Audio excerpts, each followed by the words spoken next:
Everybody. Oh man, it's been one of those days where when you feel like fatigue and like a sickness was trying to come up on me. Like yesterday my throat was hurting, and then today I just, you feel like kind of just low energy. But that doesn't need to stop what we're doing, because hey, we know the devil doesn't want things to get completed. And as little as you may think this video is, it's big. And you need to brighten up your perspective. And you need to know, hey, this is a different channel. And we need to get into the video. My name is Max, and today we are checking out another viewer's car. This is Peter's 2019 Mercedes-AMG C63 Coupe. And Peter has been with us before. He brought his BMW M550i with a Remus exhaust, if I'm not mistaken. That car sounded absolutely mental. Super cool V8 sound. And in the meantime, Peter bought a Porsche Turbo S, a BMW M2 competition, and now he's got this C63S. So a lot has happened, and well... Wow. You see, like, that's what I'm saying, like, we can't think small. You see how many cars he just bought, and within that little span of months? That's what I'm saying, like, we can't hang around people that just think that you can only buy a car every now and whatever, but no, we gotta think for the impossible. And that's what I'm talking about. And I just love hearing positive things. And I'm not jealous, because I know it's gonna happen for myself.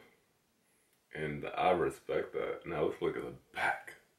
Please pay attention. Sometimes this looks better than the S63. We've got 19-inch at the front, 20-inch at the rear, by the way. And then we've got this little carbon fiber ducktail spoiler, this little gurney flap. Very, very cool. Gives the rear a nice and racy look. Really love that. For this facelift 2018 also meant that the AMG Performance exhaust came as standard on the C63S. So that was a very nice upgrade as well. Of course, we've got new light units front and rear. And let's take a look at the engine. The 4-liter V8 bi-turbo. Now it still has 510. This engine is so quick.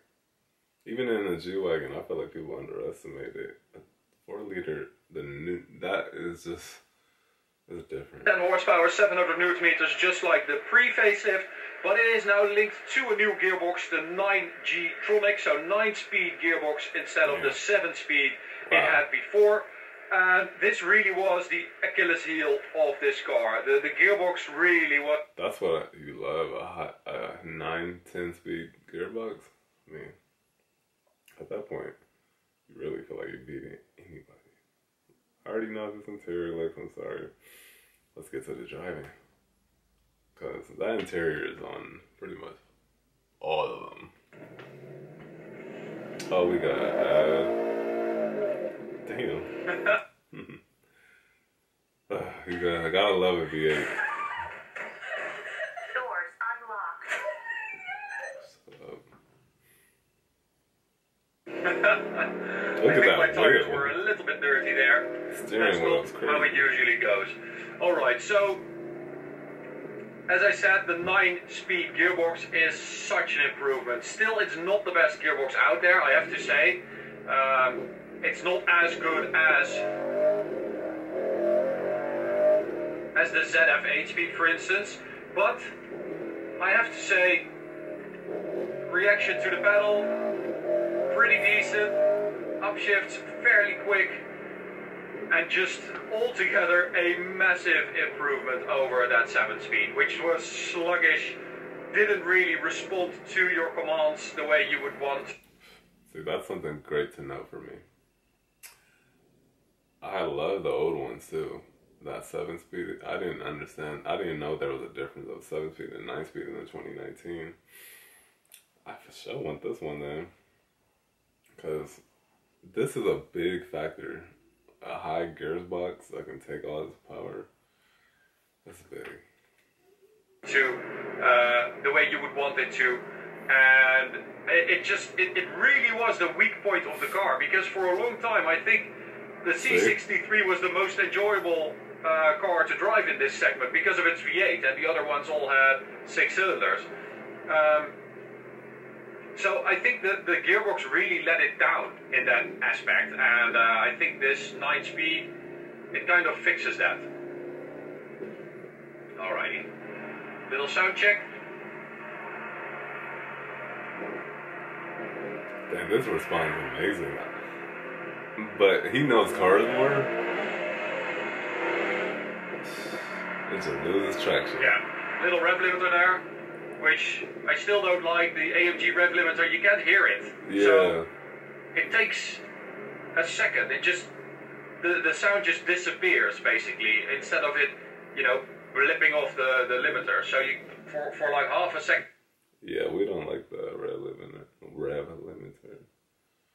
It just doesn't fit the car. You know, like, why would you put that on that engine? Hey, I'm sorry, my head is kind of low-key hurting, but wow.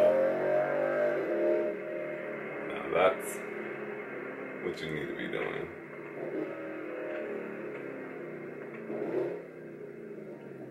I would give it a little gas on the downshift, and you'll really hear that V8.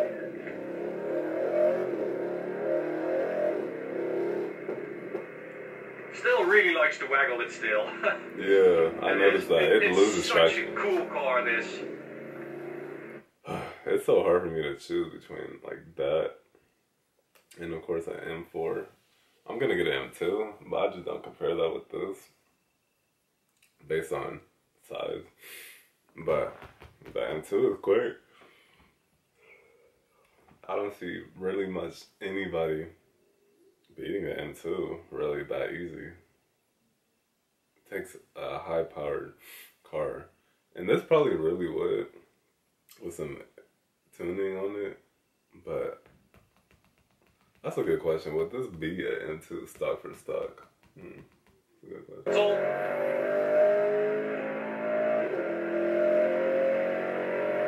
And you can immediately feel, I don't know if you guys can see that because of the stabilizer of the GoPro, but I can immediately feel the car bouncing up and down a little bit. It's quite stiff, quite firm. And then we're going to go for comfort, and it just absorbs everything. That is such a good suspension setup. The difference. That's the best thing of Benz. They have the best suspension, and I'm pretty sure it's probably real expensive. But hey, what do we talk about talking about that word expensive? It's just a word. That's it. This is massive. That is amazing. And you know what? I gotta wrap up the video. This is really a nice car. Like I said, I'm getting one. That 19 and up. Yes. Thank you for watching this video. And I love and appreciate y'all.